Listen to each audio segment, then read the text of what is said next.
the thunderous boom of a building suddenly being flattened echoed through the Saint Giles area of West London, followed by the nightmarish roar of a dark, amber tsunami that violently exploded through the walls of the Horseshoe Brewery and now rushed through the streets. In what is certainly one of the most bizarre disasters in the history of the world, the torrent of porter demolished everything in sight and wreaked absolute havoc on the unsuspecting community.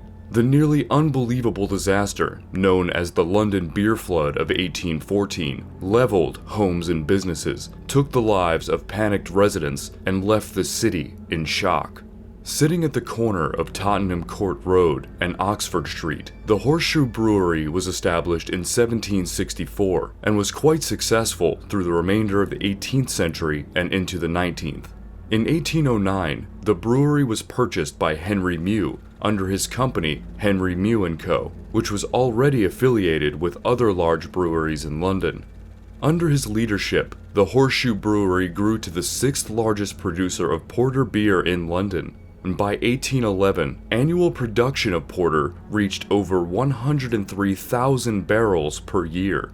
During 1813 and 1814, the business continued to grow, merging with another brewery called Clowes & Co.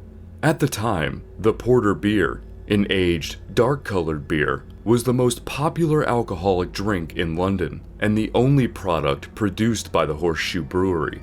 As was fairly common practice at the time, the brewery featured an enormous vat to hold the porter. It was 22 feet, or 6.7 meters tall, and held an impressive 18,000 imperial barrels.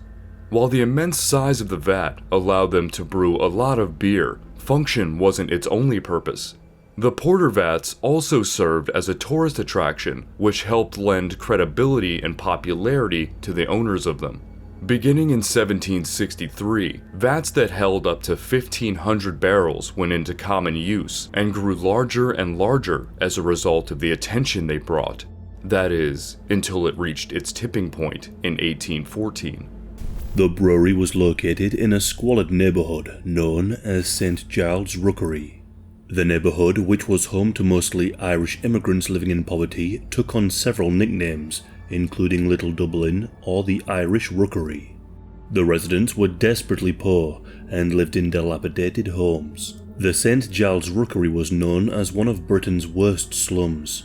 The labyrinth of small lanes and secret alleyways was rife with beggars, muggers, and prostitutes. So famous was the slums that the term Saint Giles cellar became common slang to describe the worst possible conditions of poverty. Professor of Irish Literature and Cultural Theory at King's College London said the following of Rookery. Located at the southern area of Saint Giles at the northwest end of Drury Lane, the Saint Giles Rookery was the first and most notorious Irish district in 19th century London. About 8 acres in extent, the Rookery was a perpetually decaying slum, seemingly always on the verge of social and economic collapse. The term rookery is a somewhat derogatory term that came about to describe slums in England. It originated from the nesting habits of the rook, a bird in the crow family. Comparisons were drawn due to the noisy nature of both the birds and the inhabitants of the city slums. Though there were many slums, the Saint Giles Rookery was particularly notorious. The tightly packed neighborhood housed an astonishing 30,000 people, in some cases with up to 3 families all sharing a single room. It had previously been a more respectable neighborhood, but fell into squalor and disrepair during the 18th century, and remained that way for many years. So notorious was the Saint Giles Rookery that writer Charles Dickens, who throughout his career pushed for, quote, sanitary improvements in the neglected dwellings of the poor, wrote of it in his first published work, Sketches by Boz. Dickens vividly described the living conditions. Wretched houses with broken windows patched with rags and paper. Every room let out to a different family, and in many instances to 2 or even 3. Fruit and sweet stuff manufacturers in the cellars, barbers and red herring vendors in the front parlors, cobblers in the back, a bird fancier in the first floor, 3 families on the second, starvation in the attics, Irishmen in the passage, a musician in the front kitchen, and a charwoman and 5 hungry children in the back one, filth everywhere. A gutter before the houses and a drain behind, clothes drying and slops emptying from the windows. Girls of 14 or 15 with matted hair walking about barefoot and in white greatcoats, almost their only covering. Boys of all ages in coats of all sizes and no coats at all. Men and women in every variety of scanty and dirty apparel, lounging, scolding, drinking, smoking, squabbling, fighting, and swearing. On the 17th of October 1814, as he did every day during his 17 years working for the Horseshoe Brewery, storehouse clerk George Crick inspected the vats. It was around 4:30 p.m. when he noticed that one of the many 700-pound iron hoops that held the barrels together had slipped off from the vat, which was full within 4 inches from the top of the 10-month-old porter. Crick immediately went to inform his boss, who assured him that no harm whatsoever would ensue, as this was something that happened a few times a year. He was instructed to simply write a note to one of the other employees who could fix it at another time. Following the instructions from his supervisor, Crick penned the note to his co-worker. Only an hour later at 5:30 p.m, the vat burst into splinters with no warning. The sheer force of the vat bursting caused a chain reaction as stopcocks from adjacent vats were knocked off, adding their contents to the flood.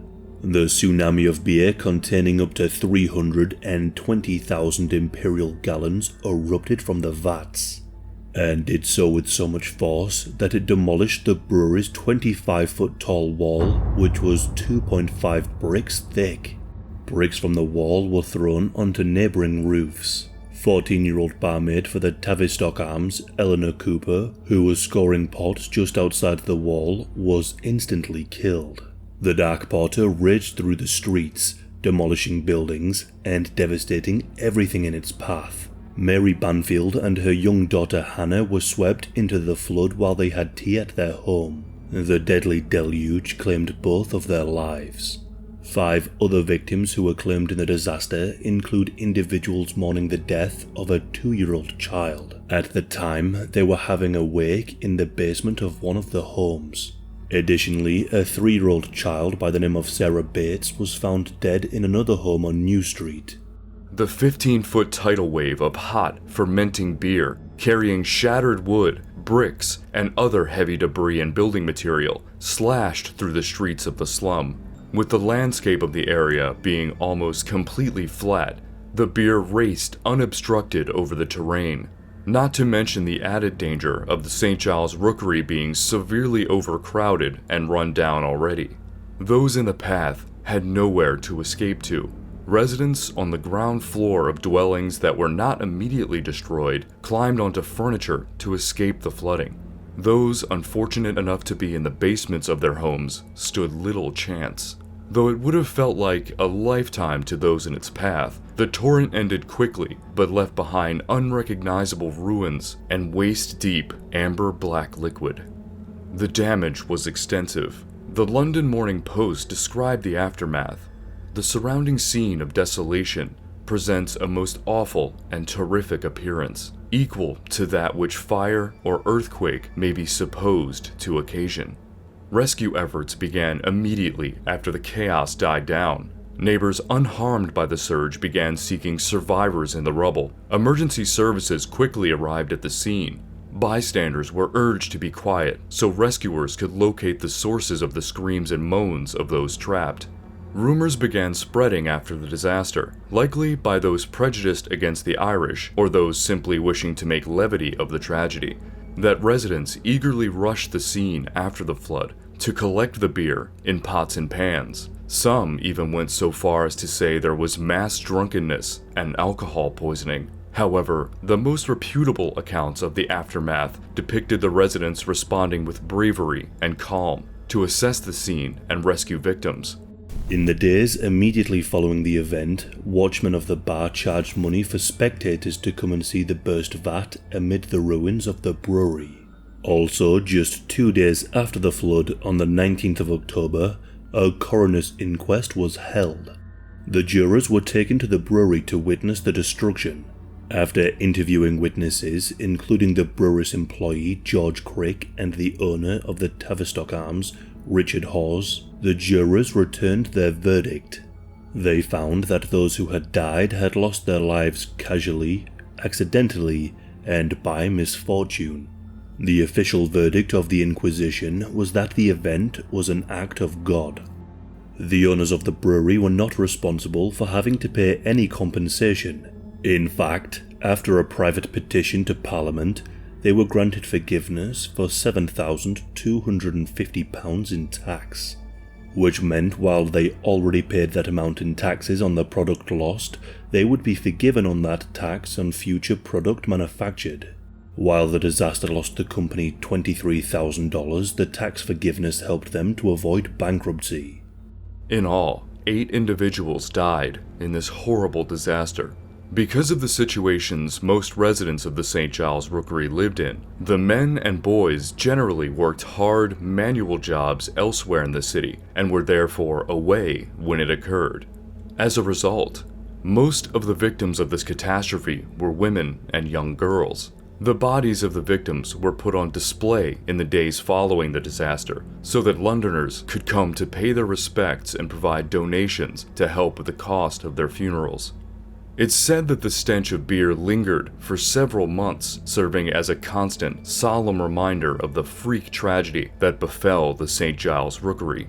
The use of wooden vats fell out of favor as a result of the disaster and were slowly replaced by concrete-lined vats. The Horseshoe Brewery went back into production soon after and stayed in business for many years following the catastrophe before it was finally demolished in 1922. The location is now occupied by the Dominion Theatre, which opened in 1929. These abrupt and powerful events can happen without warning and leave permanent scars on history. To explore the startling details of a tragic flood, rooted in racism, corruption, and an unfair housing market that completely wiped the state of Oregon's second largest city off the map, watch my video on the Vanport flood here. Thanks for watching, and a special thanks to Disturban History for collaborating with me on this video. Until next time.